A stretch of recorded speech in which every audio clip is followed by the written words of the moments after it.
আমরা তো সবসময় বলবো আমরা আইনশৃঙ্খলা পরিস্থিতি উন্নত করতে পেরেছি, তবে জনপ্রত্যাশা অনুযায়ী উন্নীতকরণের জন্য আরও সময় লাগবে। আমাদের এখন মাত্র 6 মাস পার হলো, এর মধ্যে আমরা অনেক সংস্কার কাজ করেছি এবং আইনশৃঙ্খলা রক্ষাকারী বাহিনীর প্রশংসনীয় বিভিন্ন উদ্যোগ আপনারা দেখতে পেয়েছেন। আমরা আশা করি 180 দিনের মধ্যে সরকারের বাস্তবায়িত এবং যেগুলো শুরু করেছে ইনিশিয়েটেড অনেক কর্মসূচি, এগুলো প্রশংসিত হয়েছে।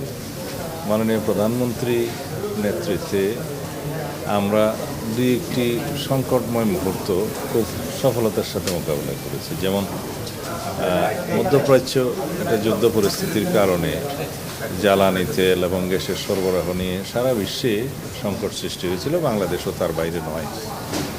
কিন্তু আমরা দীর্ঘ 1 মাস পর্যন্ত কোনো জ্বালানি তেলের বা গ্যাসের মূল্য বৃদ্ধি করিনি। একটা পর্যায়ে বুড়ো মৌসুমের সময় শেষ হয়ে যাওয়ার পরে মনে হয় 14 কি 15 এপ্রিল, আমার ঠিক মনে নেই, 16 এপ্রিল হতে পারে, তখন আমরা সহনীয় মাত্রায় জ্বালানি তেলের মূল্য বৃদ্ধি করেছি।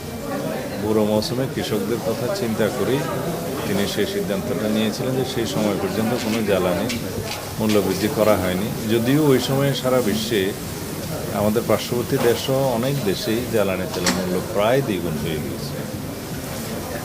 এরপরে আমাদের গ্যাস সংকট, জ্বালানি সংকট, এগুলো বিগত ফেসিবাদী সময়ে রেখে যাওয়ার সমস্যা আমরা ওভারনাইট এখান থেকে ওভারকাম করতে পারিনি। তো এখন এই সমস্তগুলো সাকসেসফুলি আমরা মোকাবিলার চেষ্টা করছি এবং ভবিষ্যতে যাতে জ্বালানি নিরাপত্তা রাখা যায়, জ্বালানি তেলের সরবরাহ ঠিক রাখা যায় এবং আমরা মজুদ রাখতে পারি একটা সার্টেন সময়সীমা পর্যন্ত, সেই পরিকল্পনা আমরা নিচ্ছি। আপনারা ইতিমধ্যে লক্ষ্য করেছেন যে ভবিষ্যতে যাতে জ্বালানি এবং বিদ্যুতের কোনো সংকট না হয়, যেহেতু আমরা ব্যাপক বিনিয়োগ, ইনভেস্টমেন্ট আহ্বান করছি সারা পৃথিবী থেকে এবং বাংলাদেশের আভ্যন্তরীণ বিনিয়োগ হবে ব্যবসা বাণিজ্য সার্কুলেশনের জন্য, উৎপাদনের জন্য।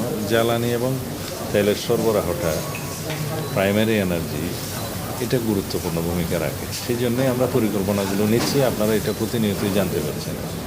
আমরা মাতারবাড়ি গভীর সমুদ্র বন্দর মাননীয় প্রধানমন্ত্রীর নেতৃত্বে ভিজিট করতে গিয়েছিলাম। সেখানে আমরা ল্যান্ড বেস এলএনজি টার্মিনাল করার বিষয়ে আমরা সিদ্ধান্ত নিয়েছি, মাননীয় প্রধানমন্ত্রী সিদ্ধান্ত দিয়েছেন এবং নিশ্চয়ই আপনারা জেনেছেন ইতিমধ্যে আরেকটি এফএসআরও স্টাবলিশ করার জন্য এই মহেশখালী একটা সার্টেন জায়গায় সিলেকশনের জন্য জরিপ চলছে এবং সিদ্ধান্ত হয়েছে এখানে G2G ভিত্তিতে আরও একটি এফএসআরও, 2টা এফএসআরও নির্মাণ করা হবে।